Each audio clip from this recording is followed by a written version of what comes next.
This Saturday night, live from Smegma City, it's the fourth and final clash of history's biggest titans, resurgence and Outriders. Their previous bouts attracted record-breaking, not those ones, numbers, and brought in views from all of these places. Resurgence is fatter, breathes more heavily, sweats more, and hasn't had a regular bowel movement in months. But this time, he has more subscribers.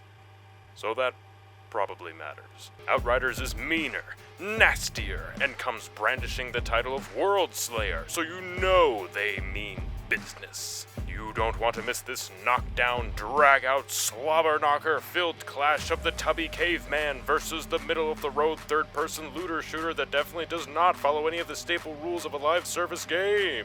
Call the number below to purchase this program on pay-per-view, and don't miss the pre-show where famous WWE wrestler The Undertaker will go one-on-one with an infant in a light tube death match.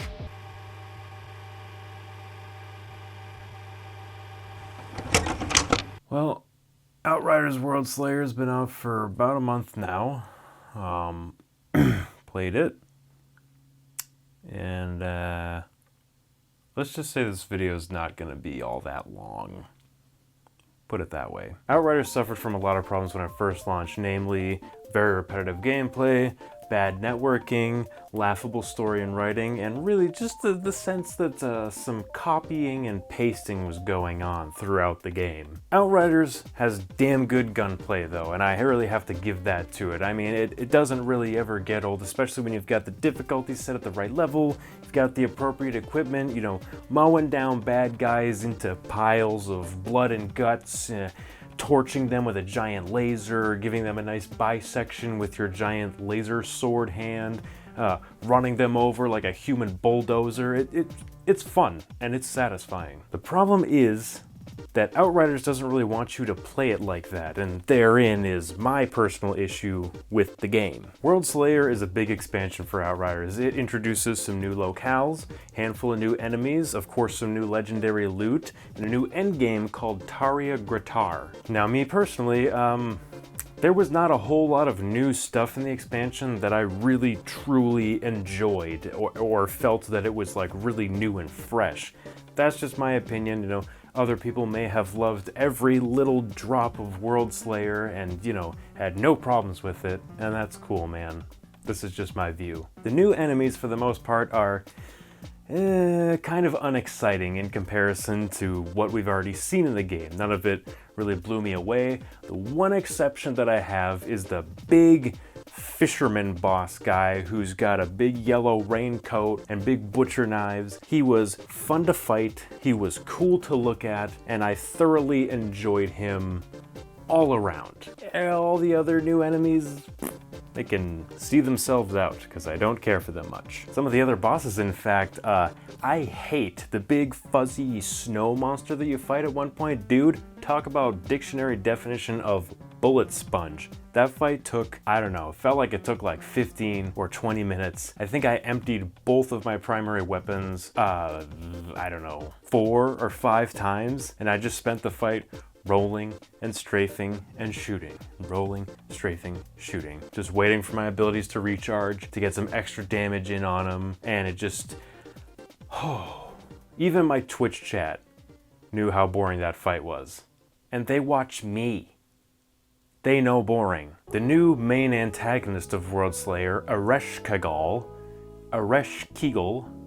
Miss Kegel, is boring and edgy, and she sucks. The trailers for the Outriders game and the expansion make it sound like you're a badass brochacho who blasts first and asks questions never.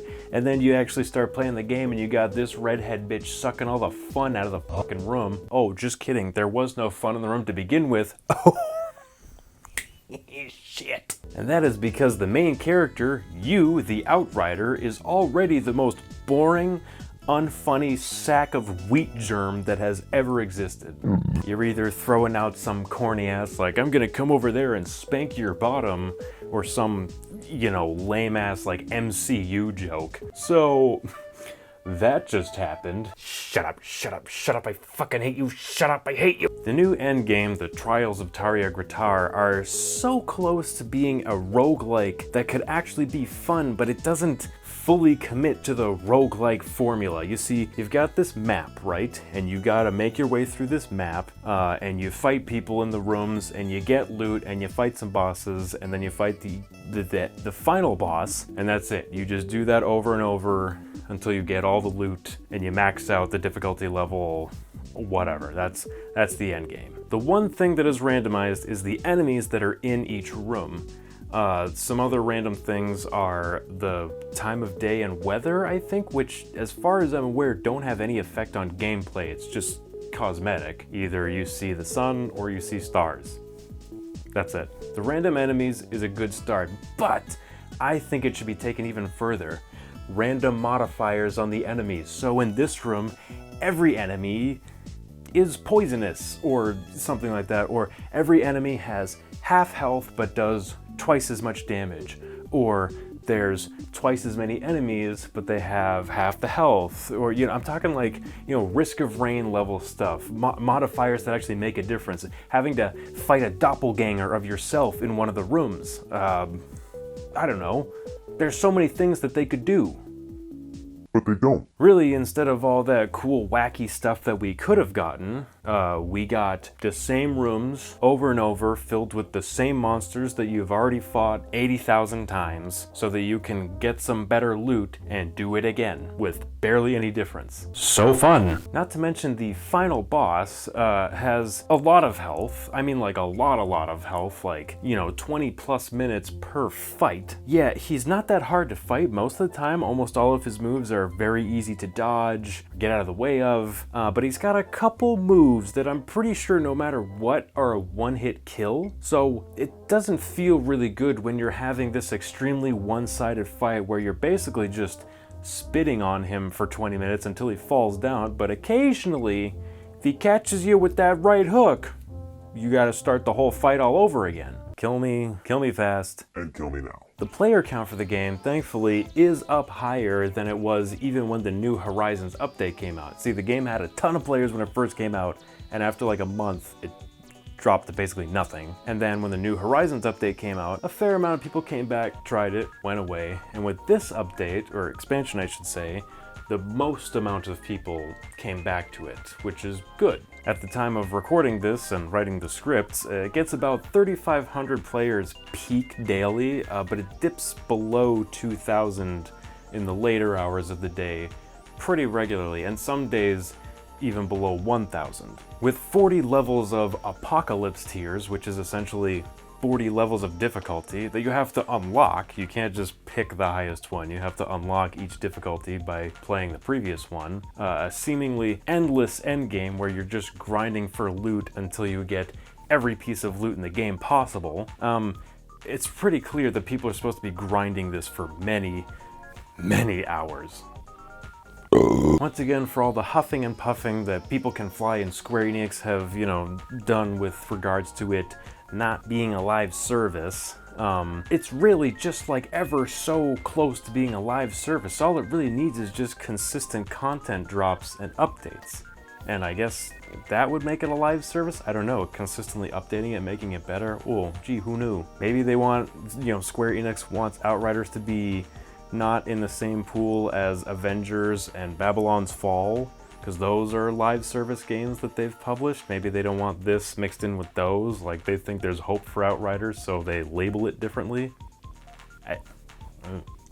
If you loved Outriders, I probably don't need to tell you to go and play this, because you've probably already played it and finished it and are telling me how stupid I am in the comments below, and yeah, I just need to get good or whatever. But for everybody else, if you are not a die-hard Outriders fan, don't buy this. It is $40 and it is worth like $15. It's so not worth the price tag. Not to mention, even if you played Outriders on Game Pass, you're not playing this on Game Pass because it's not available on that, so you'll need to shell out some Gunch coin.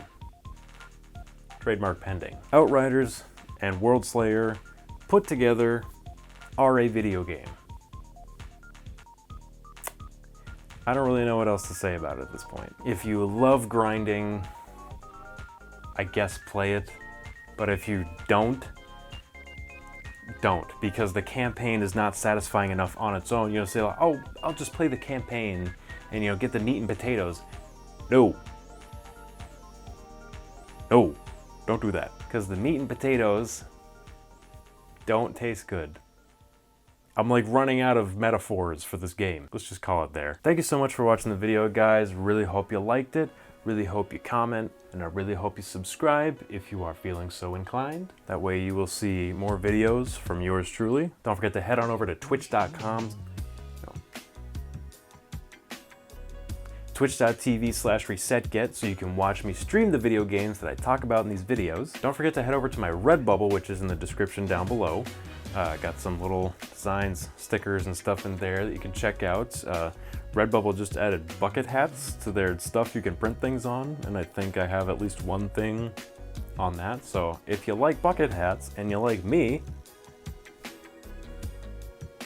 there you go. Stay tuned for the next video where I'll be talking about a spiritual successor to a video game that is 12 years old and is somehow doing worse than the 12-year-old game that it is succeeding. Stay tuned.